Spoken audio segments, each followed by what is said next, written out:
Hello friends, गुरु 5G में आपका स्वागत है। कल हमने इस चैनल पर मैथमेटिक्स के सिलेबस की चर्चा की थी, जिसमें हमने क्या किया था, दो पार्ट में डिवाइड किया था, एडवांस और अर्थमेटिक। तो बच्चों, आज हम एडवांस स्टार्ट करते हैं। सबसे पहला टॉपिक होगा हमारा रेखा और कोण। रेखा और कोण, इसे हम क्या करेंगे, बेसिक से क्लियर करेंगे, अच्छे से क्लियर करेंगे। जिस टाइप के आपके क्वेश्चन बनते हैं कम्पिटिटिव एग्जाम में, वो सब हम इसमें क्लियर करेंगे। सबसे पहले हम रेखा और कोण को जानते हैं। आइए क्या होता है। तो हमारा चैप्टर हो गया रेखा और कोण। तो बच्चों, ये हमारा हो गया रेखा और कोण। इसमें हमने सबसे पहले हेडिंग डाल ली है रेखा, जिसे क्या बोलते हैं, लाइन। तो बच्चों, जैसा कि आपको पता है, हम रेखा को कैसे डिनोट करते हैं। ए, ये कोई बिंदु हो गया ए और ये हो गया बी। इसमें क्या होता है, दोनों तरफ एरो लगा होता है। ठीक है, ये हमारे पास क्या है, रेखा है। अब हमारे पास जो हमारा ए पॉइंट है और बी पॉइंट है, ये दोनों पॉइंट क्या होंगे, बी पॉइंट इधर कहीं भी अनंत तक जा सकता है और ए पॉइंट इधर कहीं भी अनंत तक जा सकता है। अर्थात इसकी लंबाई कितनी होगी, इसकी लंबाई होगी अनंत। ठीक है बच्चों, इसे व्यक्त कैसे करते हैं, व्यक्त ए बी, इसके ऊपर एरो लगा देंगे, ए बी और उसके ऊपर एरो। ये तो हो गया हमारा रेखा। अब रेखा भी दो प्रकार की होती है, एक तो होगी सरल रेखा और एक होगी वक्र रेखा। स्ट्रेट लाइन और कर्व लाइन। जो स्ट्रेट लाइन यानी कि सरल रेखा होगी हमारे पास, वो ऐसे सीधी रेखा होगी, कोई भी पॉइंट बोल दो ए और बी। और जो वक्र रेखा होगी हमारे पास, वो ऐसे टेढ़ी मेढ़ी रेखा होगी। ये क्या होगा हमारे पास, एक वक्र रेखा होगी। तो बच्चों, ये तो हो गया हमारे पास सरल रेखा और वक्र रेखा। इसके बाद हम आएंगे कि एक बिंदु से होने वाली रेखा कितनी जा सकती है, सरल रेखाएं। दो बिंदु से होकर जाने वाली कितनी रेखाएं जा सकती है। तो आइए उसके बारे में पढ़ते हैं।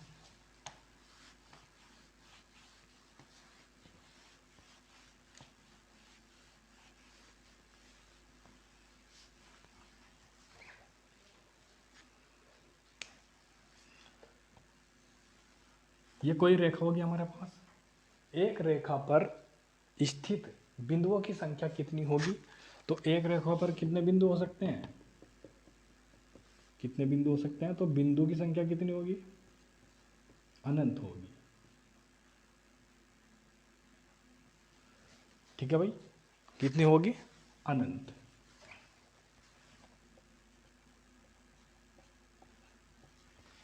ऐसे तुम कितने बिंदु ले लो, इस पे अनंत ले सकते हैं। तो ये हमारे पास क्या होगी, कोई भी अगर सरल रेखा है हमारे पास, ए बी या वक्र रेखा है, तो उस पर बिंदु की संख्या कितनी होगी, अनंत होगी। ठीक है बच्चों, तो अब हमारे पास क्या होगा, एक बिंदु से होकर जाने वाली रेखा की संख्या, एक बिंदु से होकर जाने वाली सरल रेखा या रेखा बोल सकते हैं। हमारे पास ये कोई बिंदु हो गया, इससे एक बिंदु से होकर जाने वाली कितनी रेखा जा सकती है, एक, दो, तीन, चार, पाँच। तो कितने रेखा जा सकती हैं, इससे अनंत रेखाएं। तो एक बिंदु से होकर जाने वाली सरल रेखा कितनी जा सकती हैं, अनंत। तो कितने बच्चों, अनंत। एक बिंदु से होकर जाने वाली रेखाओं की संख्या अनंत। अब ऐसे ही अगर मैं आपसे एक क्वेश्चन पूछूं, दो बिंदुओं से होकर जाने वाली सरल रेखाओं की संख्या बताओ, तो आइए उसके बारे में देखते हैं।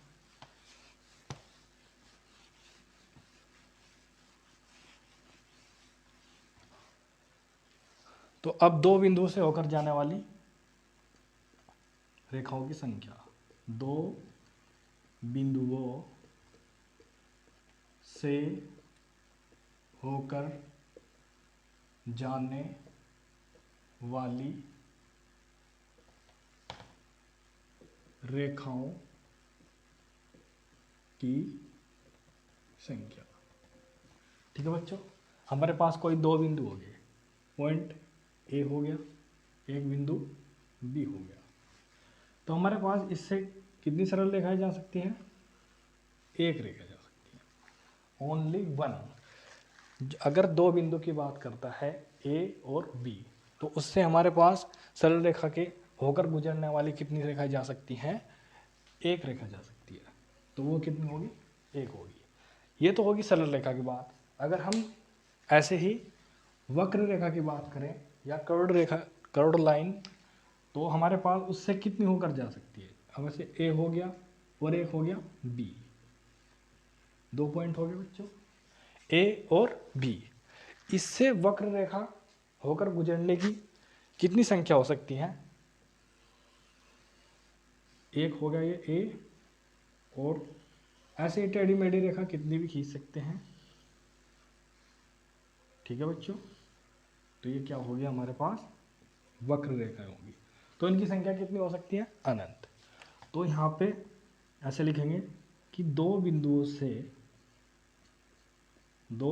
से होकर जाने वाली वक्र रेखा की संख्या कितनी होगी बच्चों?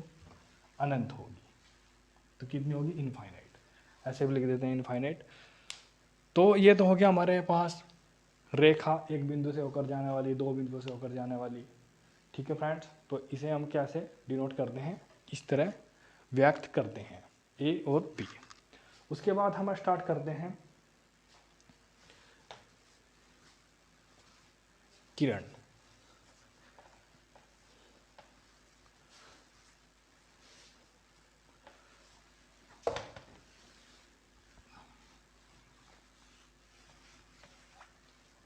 तो आइए बच्चों,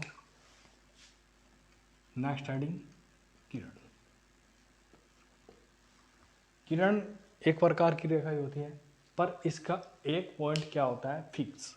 और एक पॉइंट क्या होता है? अनंत तक जाता है। जैसे हमने एक पॉइंट फिक्स कर दिया ए, और एक पॉइंट कहाँ तक जाएगा? एरो लगा देंगे, अनंत तक जाएगा। तो इसकी लंबाई कितनी होगी बच्चों? किरण की लंबाई भी कितनी होगी? अनंत होगी। ठीक है फ्रेंड्स, अब उसके बाद इसकी लंबाई अनंत होगी। इसे व्यक्त कैसे करते हैं? इसे व्यक्त करते हैं ए और बी, ए से बी तक। बी हमारा क्या है? इनफाइनाइट पॉइंट है। ये कहाँ तक जाएगा? अनंत तक जाएगा। और एक पॉइंट क्या हो जाए इसका? फिक्स। तो डेफिनेशन क्या बनेगी इसकी? जो किरण होती है कि उसका एक पॉइंट फिक्स होता है और एक पॉइंट अनंत तक जाएगा। तो ये हमारे क्या हो गया? किरण होगी। तो फ्रेंड्स, इसके बाद स्टार्ट करते हैं हम रेखाखंड। रेखा खंड। रेखाखंड को हम कैसे डिनोट करते हैं?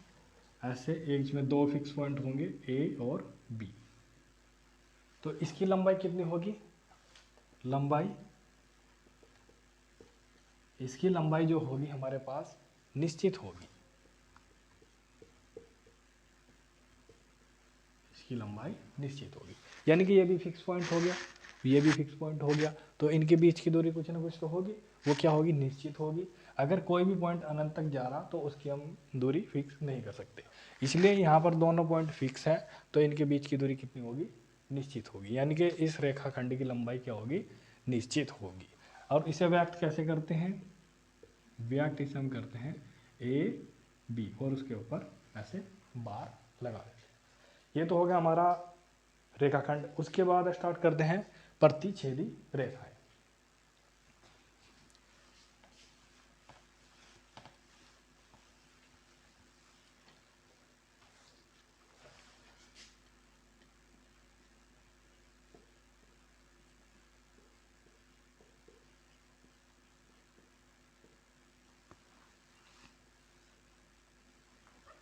जब अब हम स्टार्ट करते हैं प्रतिच्छेदी रेखाएं। जब कोई दो रेखा प्रतिच्छेदी रेखाएं स्टार्ट करते हैं। जब कोई दो रेखा आपस में एक दूसरे को कट करती है उसे क्या बोलते हैं? प्रतिच्छेदी रेखाएं बोलते हैं। जैसे हमारे पास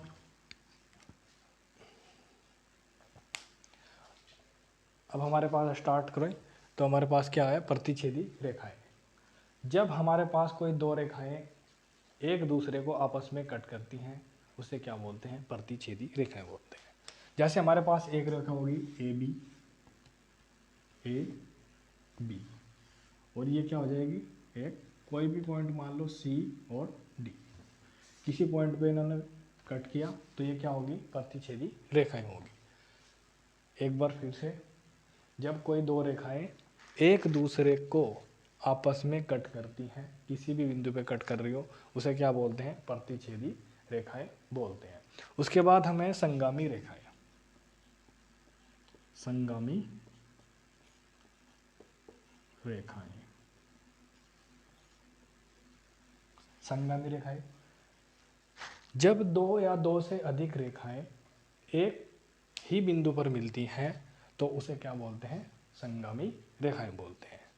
इसकी डेफिनेशन, जब एक बार फिर से, जब दो या दो से अधिक रेखाएं एक ही बिंदु पर मिलती है उसे क्या बोलते हैं? संगामी रेखाएं बोलते हैं। जैसे एक रेखा ये होगी, एक ये रेखा होगी, एक रेखा ये होगी और एक रेखा ये होगी, ये एक ही बिंदु से होकर मिल ली। तो बच्चों ये हमारे पास क्या होगी? दो या दो से अनंत भी हो सकते हैं, कितनी भी रेखाएं मान लो, जितनी भी रेखाएं होंगी वो जब एक ही बिंदु से होकर जाएंगी तो वो क्या होगी? संगामी रेखाएं होगी। और जिस बिंदु से होकर वे जा रही है उस बिंदु को क्या बोलते हैं? संगामी बिंदु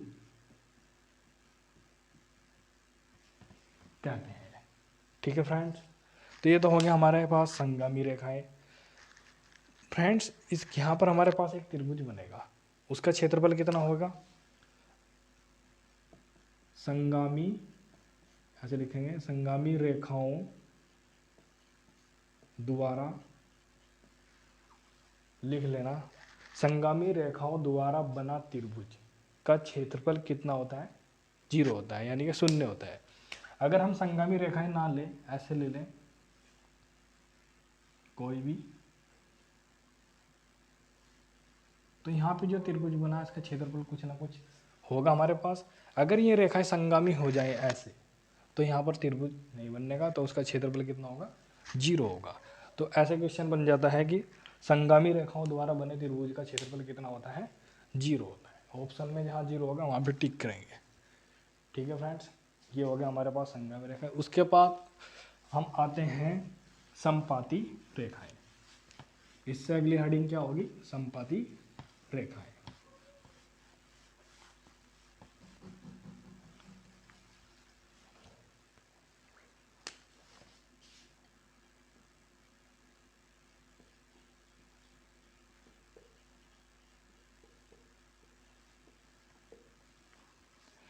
जब कोई रेखा, समपाती रेखा किसे कहते हैं? जब कोई रेखा किसी दूसरी रेखा पर अध्यारोपित हो, यानी कि दो रेखाएं एक दूसरे के ऊपर ऐसे अध्यारोपित हो, तो ये रेखा क्या कहलाती हैं? समपाती रेखाएं कहलाती हैं। ठीक है फ्रेंड्स, तो ये आपस में कितनी बार काटेगी? अनंत बार काटेगी। भाई ये इसके ऊपर है तो ये इसे अनंत बार कट करेगी, तो ये क्या कहलाती हैं? समपाती रेखाएं। जैसे ये कोई मान लो ए बी और सी डी आपस में क्या है? समपाती रेखाएं हैं। उसके बाद क्या आता है? समांतर रेखाएं।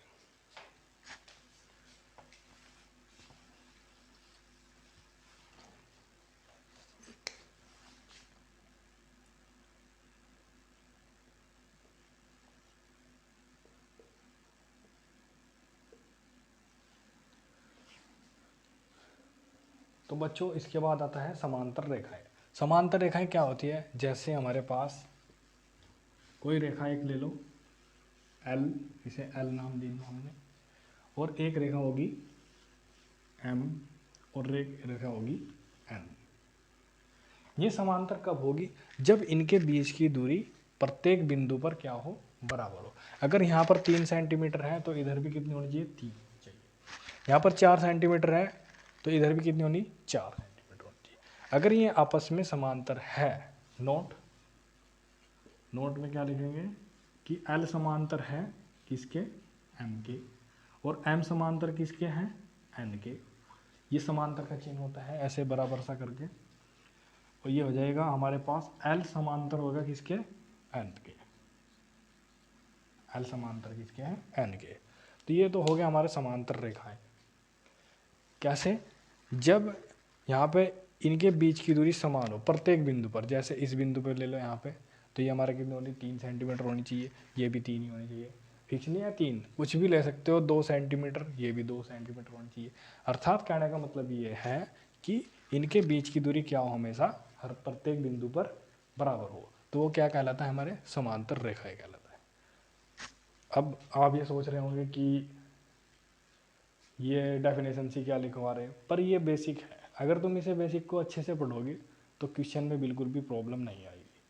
अगर डायरेक्ट क्वेश्चन करते हैं तो फिर हमें ये नहीं पता चलता है कि समांतर रेखाएं क्या होती है और प्रतिच्छेदी रेखाएं क्या होती हैं, समपाती रेखाएं क्या होती हैं। अगर हमें ये चीज़ें पता है तो हम क्वेश्चन आसानी से कर लेते हैं। साथ साथ में आराम आराम से हम बेसिक से स्टार्ट करेंगे और अपर लेवल तक पहुंचने की कोशिश करेंगे। ठीक है फ्रेंड्स, धीरे धीरे हम अपना लेवल बढ़ाते चलेंगे। सबसे पहले हमें टॉपिक की जानकारी होनी चाहिए कि चीज़ें हम क्या पढ़ रहे हैं। ठीक है, तो उसे बेसिक से अच्छे से क्लियर करेंगे। उसके बाद हम आते हैं लंबवत रेखाएं पे। लंबवत रेखाएं, ठीक है फ्रेंड्स। इसके बाद हम आए हैं लंबवत रेखाएं पे। जैसे हमारे पास कोई एक रेखा होगी, ये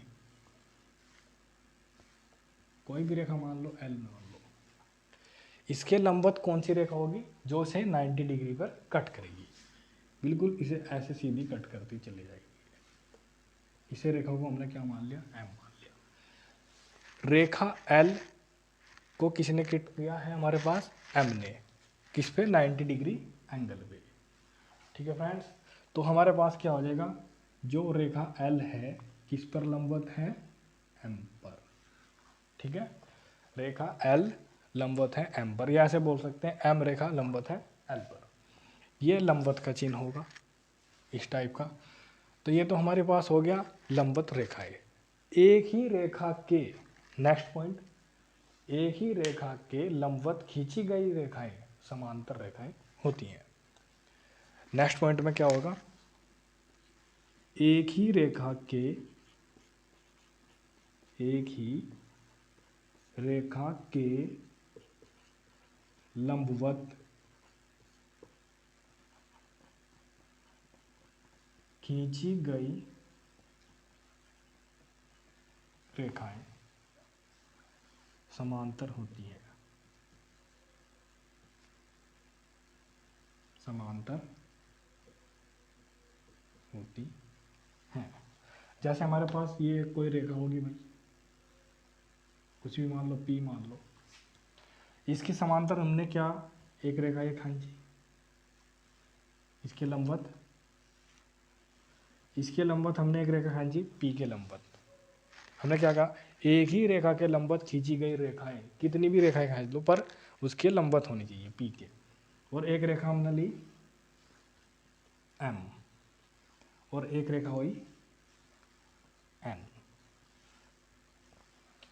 जो रेखाएं हमने खींची है एल एम एन, किसके लंबवत खींची है? पी के।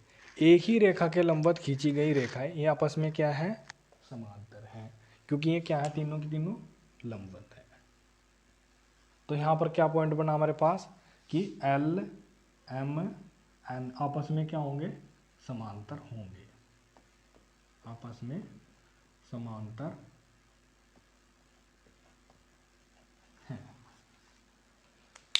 इससे अगले नेक्स्ट पॉइंट पर आते हैं, तिर्यक छेदी रेखाएं।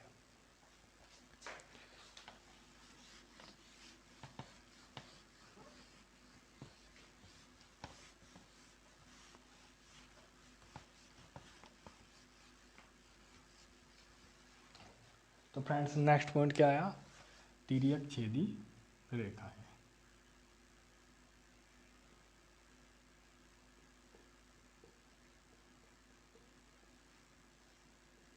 तिर्यक छेदी रेखा क्या होता है?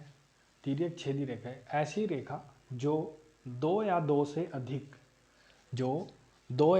अधिक रेखाओं को भिन्न भिन्न बिंदुओं पर काटे, उसे क्या बोलते हैं? तिर्यक छेदी रेखा बोलते हैं। जैसे हमारे पास कोई एक रेखा ये होगी, एक रेखा ये हो गई, फिर एक रेखा ये हो गई। ये कोई दो रेखा थी हमारे पास, एल और एम। एन रेखा आई और इन्हें क्या किया, दो भिन्न भिन्न बिंदुओं पर कट किया, तो इसे क्या बोलेंगे? तिर्यक छेदी रेखा। किसके लिए? एल और एम के लिए कौन एन तिर्यक छेदी रेखा है, क्योंकि इसी ने दो बिंदुओं पर कट किया है, दो रेखा एल और एम को, तो ये क्या होगी हमारे पास? तिर्यक छेदी रेखाएं हैं। इससे नेक्स्ट हो गया हमारे पास कोण। तो अगले नेक्स्ट वीडियो में हम कोण के बारे में पढ़ेंगे, कोण क्या होता है, ठीक है, कितने प्रकार के एंगल है, न्यून कोण, अधिक कोण, ऋजु कोण, ये अनेक प्रकार के कोण हैं, उन्हें अच्छे से क्लियर करेंगे। आज ये बेसिक था हमारा रेखा और कोण का, ये आगे यूज होंगी हमारे पास। जैसे हम एकांतर कोण पढ़ेंगे तो वहाँ पर इनका बहुत बेसिक यूज है। जब हमें एकांतर कोण, आंतरिक कोण ये निकालने होंगे तो इनका हमें यूज करना होता है। इसीलिए आगे कोई प्रॉब्लम ना आए, इसलिए मैंने बेसिक से स्टार्ट किया है। और अगर वीडियो अच्छी लगी हो तो लाइक करें, चैनल को सब्सक्राइब करें और अपने सभी फ्रेंड्स को शेयर करें। धन्यवाद।